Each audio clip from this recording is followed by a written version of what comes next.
புதியுகம் நேயர்களுக்கு வணக்கம். இன்றைய தினம் நாம் சேவிக்க இருப்பது 25வது பாசுரம்.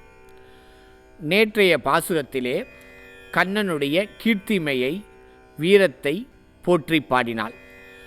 ஆனால் இன்றைக்கு என்ன செய்ய போகின்றால், அதெல்லாம் அவதாரம் எடுத்த பிறகு நேற்றைய தினம் அவன் போரிட்டு செய்த சாகசம், தீரம். ஆனால் இன்றைய தினம் எந்த போரோ செய்யாமல், எந்த வதமும் செய்யாமல் அவன் செய்த சாகசத்தை, மாயையை பேச இருக்கின்ற பாசுரமாக அமைகின்றது இன்றைய பாசுரம். ஆண்டாள் தன்னுடைய திருப்பாவையிலே பல இடங்களில் கண்ணனை மாயன் என்று அழைப்பாள்.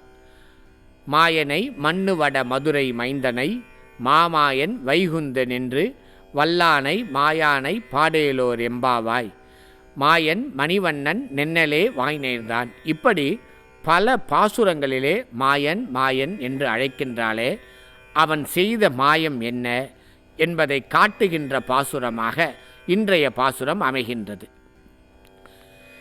ஒருத்தி மகனாய் பிறந்து ஓரிரவில் ஒருத்தி மகனாய் ஒளித்து வளரன் என்று ஆரம்பிக்கின்றார். பிறந்த உடனே கம்சன் தேவகியையும் வசுதேவரையும் சிறையிலே அடைத்து விடுகின்றான். அந்த சிறையிலே 8வது குழந்தையாக கண்ணன் பிறக்கின்றான். எப்படி பிறக்கின்றான்? 4 திருக்கரங்களோடு, சங்கு சக்கரத்தோடு கூடிய, அப்படியே நாராயணனுடைய அவதாரம் என்பதை காட்டுவதாக அவனுடைய பிறப்பே அமைகின்றது. இதை பார்த்தவுடனேயே தேவகிக்கு பயம் வந்து விடுகின்றது. இப்படி ஒரு உருவத்தோடு கம்சன் பார்த்தால் என் குழந்தைக்கு என்ன ஆகுமோ என்கின்ற பயம். அப்போ உடனடியாக தேவகி பிரார்த்திக்கின்றாள், நாராயணா, வாசுதேவா, உன்னுடைய உருவத்தை மாற்றிக்கொள், நீ சாதாரண குழந்தையாக எனக்கு காட்சி கொடு என்று பிரார்த்தித்த உடனே தன்னுடைய முழு உருவத்தையும் மறைத்து கொண்டு ஒரு சிறு குழந்தையாக மாற்றிக்கொண்ட மாயத்தை இங்கே பாடுகின்றான். எப்படி ராமன் 12 வயது ஆகும் பொழுதுதான் தந்தை சொல்கின்றால், நீ சென்று காட்டுக்கு செல்ல வேண்டும் என்று சொன்னவுடன் 12 ஆண்டுகள் கழித்து பிதுர் வாக்கிய பரிபாலனம், ராமன் தந்தை சொன்னதை கேட்டான். ஆனால் குழந்தையாக பிறந்த அன்றே, அந்த க்ஷணமே அன்னை சொன்னதை கேட்டான். மாதுர் வாக்கிய பரிபாலனம், கண்ணனுடைய அவதாரம் மாதுர் வாக்கிய பரிபாலனம். அன்னையும் பிதாவும் முன்னறி தெய்வம். அப்போ அன்னை சொல்வதையும் கேட்க வேண்டும், தந்தை சொல்வதையும் கேட்க வேண்டும் என்பதை காட்டுவதற்காக அமைந்த அவதாரமாக அமைந்தது ராம அவதாரமும் கிருஷ்ண அவதாரமும். அதனைத்தான் இன்று ஓரிரவில் ஒருத்தி மகனாய் பிறந்து ஓரிரவில் ஒருத்தி மகனாய் ஒளித்து என்ற பாசுரத்திலே முதல் வரியிலே இந்த விருத்தாந்தத்தை ஆண்டாள் பேசுகின்றாள். எப்படி தன் அன்னையாகிய தேவகி சொன்னவுடன் தன்னை ஒளித்து கொண்டானோ அதனை பாடுகின்றாள். அடுத்து என்ன ஒன்று ஒளித்து என்பதற்கான அர்த்தம் என்ன அப்படின்னா, பிறந்த உடனே அவன் செய்த மாயம் ஒன்று தன்னை ஒளித்து கொண்டது.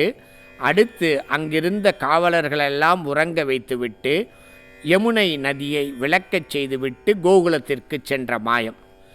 கோகுலத்திற்கு சென்றும் தான் யாரென்று காட்டிக்கொள்ளாமல் வளர்கின்றான் என்பது ஒன்று. அடுத்து யசோதையும் நந்தகோபரும் கம்சனுக்கு கண்ணன் இங்கு வளர்கின்றான் என்று தெரியக்கூடாது என்று ஒளித்து வளர்க்கின்றார்களாம். அது என்ன, கம்சனுக்கு தெரிந்தால் கண்ணனுக்கு ஏதாவது ஆகிவிடுமா என்றால் அப்படி அல்ல. கம்சன் பல விஷயங்களை செய்கிறான் கண்ணனை வதம் செய்வதற்காக. ஆனால் அவற்றை எல்லாம் முறியடித்து விடுகின்றான். ஆனால் இவனுக்கு ஏதேனும் ஒரு தீங்கு ஏற்பட்டு விட்டால் ஆயர்பாடியிலே இருக்கின்ற அத்துணை பேரும் தாங்க மாட்டார்களாம், உயிரை விட்டு விடுவார்களாம். அப்படிப்பட்ட அடியவர்களுக்காக தான் யார் என்பதை காட்டாமல் தன்னுடைய பராக்கிரமத்தை மறைத்து கொண்டு ஒளித்து கொண்டு வாழ்கின்றானாம். அதனைத்தான் இங்கு ஒளித்து வளர என்று ஆண்டாள் நாச்சியார் பாடுகின்றாளாம்.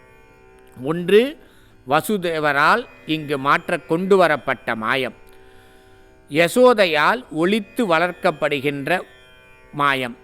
அடுத்து தான் யார் என்பதையே காட்டாமல் ஒளித்து வளருகின்ற மாயம். இத்தனை மாயங்களை எல்லாம் செய்வதால் தான் கண்ணனை பல பாசுரங்களில் மாயன் என்று ஆண்டாள் நாச்சியார் பாடுகின்றார். தரிக்கிலானாகி தான் தீங்கு நினைத்த கருத்தை பிழைப்பித்து கஞ்சன் வயிற்றில் நெருப்பென்ன நின்ற நெடுமாலே. கஞ்சன்னா கம்சனை சொல்கின்றால். இந்த சொற்பிரயோகம் எங்கிருந்து வந்தது ஆண்டாள் நாச்சியாருக்கு என்றால் தன் தந்தையாகிய பெரியாழ்வாரனுடைய பாசுரத்திலிருந்து வந்த சொற்பிரயோகம். இதனால தான் பெரியவர்கள்லாம் சொல்லுவாங்க, வீட்டில் நாம் குழந்தைகள் இருக்கின்ற இடத்துல நல்ல வார்த்தைகளையே பேசணும். ஆண்டாள் நாச்சியாருடைய பல பாசுரங்களிலே பார்த்தோமையானால் பெரியாழ்வாருடைய வார்த்தைகளும் சரி, அவருடைய சிந்தனை தாக்கமும் இருக்கும். அப்போ நம் வீட்டில் குழந்தைகள் இருக்கும் பொழுது நல்ல வார்த்தைகளை நல்ல செய்திகளை நாம் பேசினால்தான் குழந்தைகளும் நம்மிடமிருந்து நல்லவற்றை கற்றுக்கொள்வார்கள். தேவையற்ற வார்த்தைகளை தேவையற்ற விஷயங்களை பேசினோம் என்றால் நம்மை பார்த்து வளருகின்ற குழந்தைகளும் நல்லவற்றை பேச மாட்டார்கள். இந்த பாசுரத்திலிருந்து நாம் தெரிந்து கொள்ள வேண்டிய ஒரு விஷயம் இன்றைய தினம், நம் வீட்டில் நல்லதை பேசுவோம் என்பதை நாம் தெரிந்து கொள்ள வேண்டும். அப்போ கம்சனுக்கு தீய புத்தி அவனுடைய புத்தியிலேயே இருந்ததாம். அவனுடைய அந்த தீய புத்தியை நினைத்துத்தான் யசோதை பயந்தாளாம்.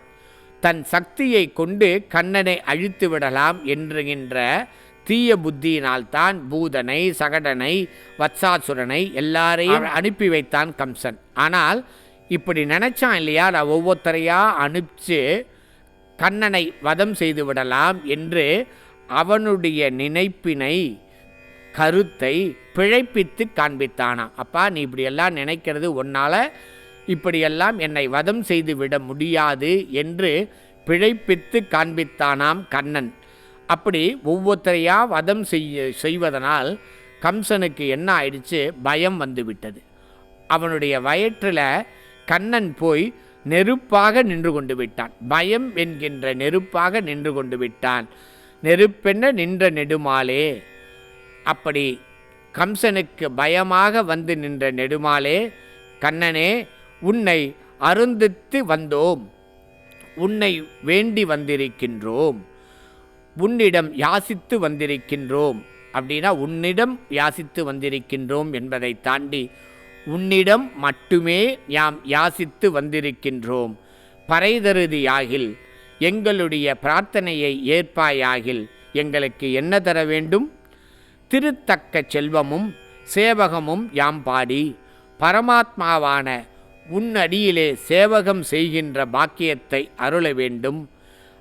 அப்படி நாங்கள் உனக்கு செய்கின்ற சேவகத்தால் உன் மார்பிலே இருக்கின்ற பிராட்டியாகிய மகாலட்சுமி மகிழ்வாள்.